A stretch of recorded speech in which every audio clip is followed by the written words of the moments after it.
One of our guys just got beat up by an entire family a couple weeks ago. He just went to court because he was charged. He was charged. The process server was charged, not the 4 people that were beaten on him. And when the police got there, he said, well, you shouldn't have been here anyway. Once they told you to leave, you should have left. And he was like, I was trying. And I already served the papers, I was leaving. And they grabbed me, they pulled me in, they were beating on me. I went to court, judge said, dropped it immediately. Number one, we had a recording of the whole thing, but nobody got charged. We know that this is on the rise across the nation. The problem is that most of it goes unreported, or it's reported a week later, or 2 weeks later, or a month later. There's nothing that they can do. From an association standpoint, we want to catalog every incident of assault and/or if someone threatens a process server. Like I got a call from someone and they said, you know, the guy told me if I come back, he's going to shoot me. We want to catalog all that stuff when it happens. Why? Because if something does happen at that address, we want to have, from the association standpoint, we want to have it already on record that this happened on this date, this time. 2 weeks later, the guy ended up beating the guy up. Okay? If it's an assault, we want to be there to support the process server and make sure that he or she makes the proper reports. The guy tried filing federal charges. Even with the film, nobody wanted to prosecute it. It was too small, too petty. But in reality, we are protected. We're just not protected more than anybody else is. And with all due respect to your guy, Tom, in there, that there is recourse available to him to hire an attorney and file a civil suit and pursue along those lines.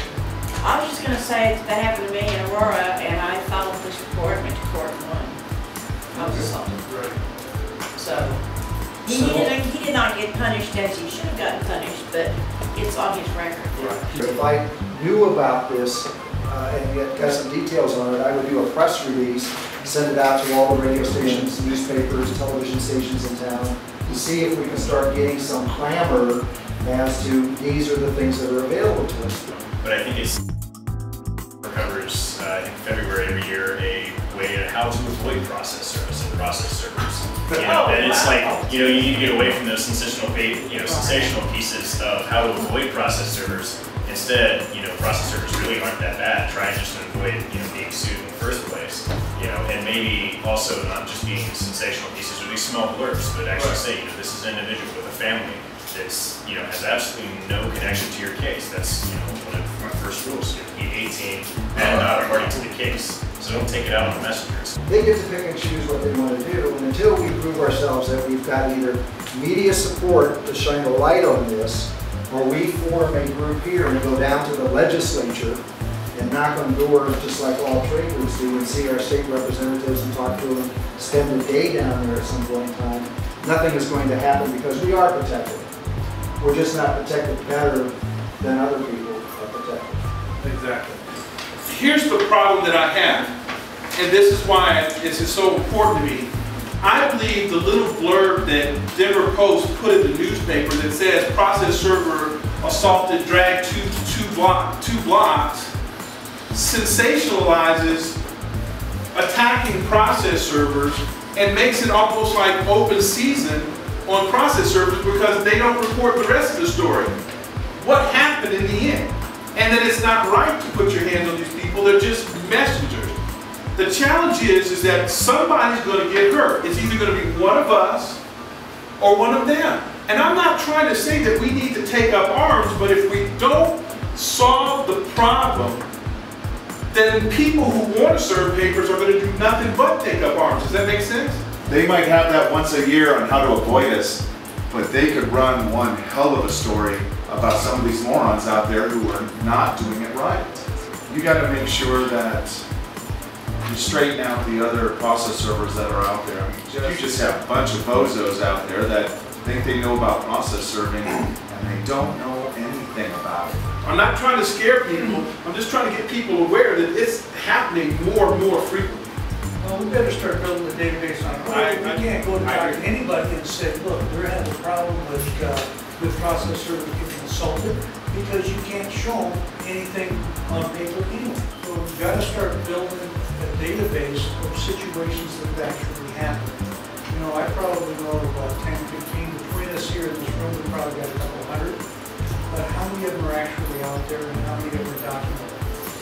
None. Do we think we should make a list of stuff that's happened in the past, or we should just start from this point forward? Backdated was, you know, Unless it's documented, I would probably say start now. Okay, so let's say it was reported to the police. Right. Let's say it was reported to the police. So if you know of an event that was reported to the police, get the server, write a statement, and then we come back a year from now, because we're going to keep talking about this, not every meeting, but we're going to keep talking about it, because the safety of process servers, hell, my safety, if my safety is important to me, your safety is important to me too, just like the safety of your process server. The number one deal is safety. Your safety is first.